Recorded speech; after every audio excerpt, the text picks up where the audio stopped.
What is up, folks? How's it going? This is Waj. Hope you guys are all doing well. And today we're going to give you guys another tablet comparison with the new iPad Air versus probably one of the most affordable yet capable tablets on the market right now, the Microsoft Surface Go.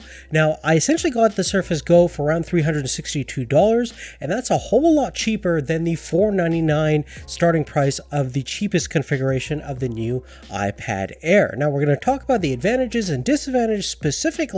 But first, I want to shout out ESRgear.com for sponsoring this video. If you want some of the best front-to-back protection for the new generation iPad Airs and Minis, it's an excellent solution. We're going to talk about the cases in a little bit. But in terms of these two tablets themselves, you can see from a footprint and dimensional standpoint, they're very similar.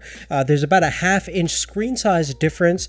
And when we take a look at the side profiles, you are going to notice that the Surface Go is a little bit thicker at 8.3 millimeters versus 6.1 millimeters on the iPad, and the iPad is also quite a bit lighter at 456 grams versus 522 grams on the Surface. Now, in terms of the external ports and connectivity options, both have 3.5 millimeter headphone jacks, but the Surface Go has a USB-C as well as an SD expansion slot at the back, so if you want to expand the storage, which is definitely a nice feature, especially if you're just getting the baseline 64 gigabyte version like we have over here. Now, both have onboard stereo speakers, and they're both very similar in terms of overall volume that the speakers can produce, but I did found that the level of clarity and overall bass response was a little bit better on the iPad Air compared to the Surface Go.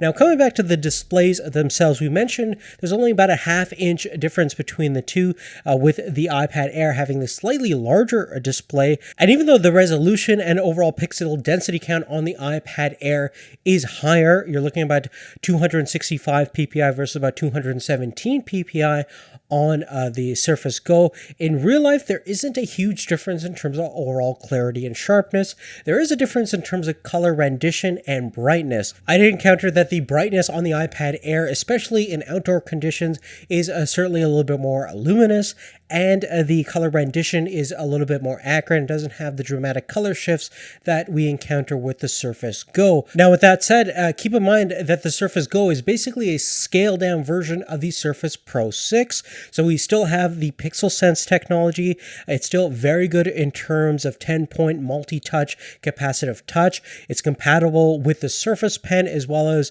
things like the Surface Dial. So if you want to use other implements, it's basically just a mini version of their higher end Surface Pro tablet, scaled down to a specific budget, and the display semi-reflects that to some extent. Now, with that, the Surface Go is also still compatible with the great array of accessories that Microsoft has to offer, including their smart keyboard attachment as well as the Surface Pen, as we mentioned before. So for anybody in a limited budget looking for a laptop replacement, this is definitely an excellent solution coupled with the keyboard attachment. And since it runs essentially a full version of the Windows operating system, it definitely is a lot more capable than the iOS 12 OS found on the iPad Air. Now, I do have to add the caveat, it is capable in terms of software, but there are some serious hardware limitations that we have to address. But before we talk about that, I just want to talk about the ESR cases that made this video possible. Now, firstly, I want to talk about the excellent tempered glass screen protectors that ESR offers.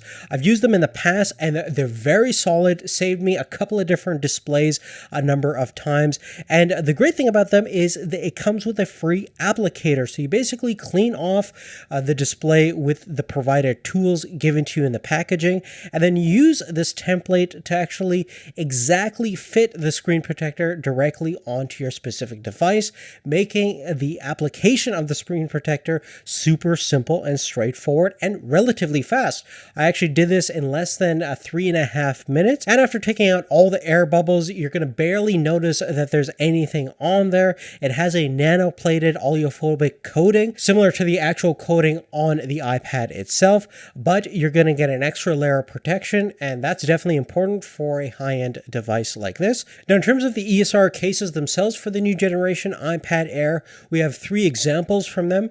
2 are based on the Trifold out design, and 1 is based off of the Folio design. All 3 of these give excellent front-to-back protection. On the Trifold side, you have the option to go with a more softer, flexible, thinner overall backing, or one that has a harder, thicker polycarbonate backing for a little bit added protection. But my favorite case probably has to be the Urban Premium Folio case. It offers certainly the most amount of protection. I'm digging the blue and gray color scheme that we have over here. It has a nice anti-slip coating on the surface level as well, and plus using as a stand is super nice and convenient, especially for watching videos or propping up the iPad if you need to. Please check out the description down below for more details about these cases, or visit esrgear.com to get some of the best cases on the market for all the latest greatest smartphones and tablets. Now, coming back to the main comparison at hand over here, as we mentioned before, there are some serious limitations and compromises that the Surface Go has,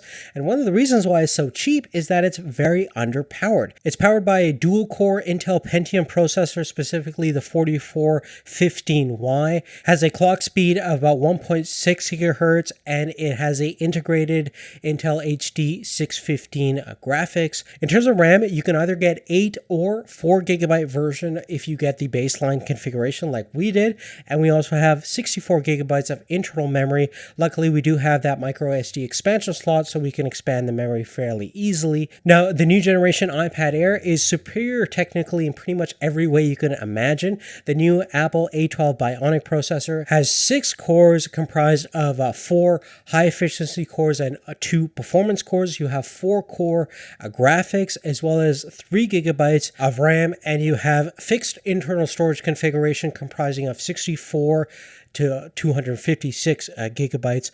And if we take a look at some of the benchmarks that we can do, which is really only Geekbench for the time being, the A12 Bionic is many-fold faster than the dual-core Pentium processor. As you can see, the Surface Go is only getting around 1,400 points in terms of single-core and about 3,600 points in terms of multi-core performance, versus on the iOS platform, the iPad Air is getting over 4,700 points just on the single core performance and over 11,000 points on the multi-core performance. So this is completely annihilating anything from a hardware specification standpoint that the Surface Go can deliver. Moreover, if we take a look at the camera configuration, on the front-facing side, we have 5 megapixel stills on the Surface versus 7 megapixels.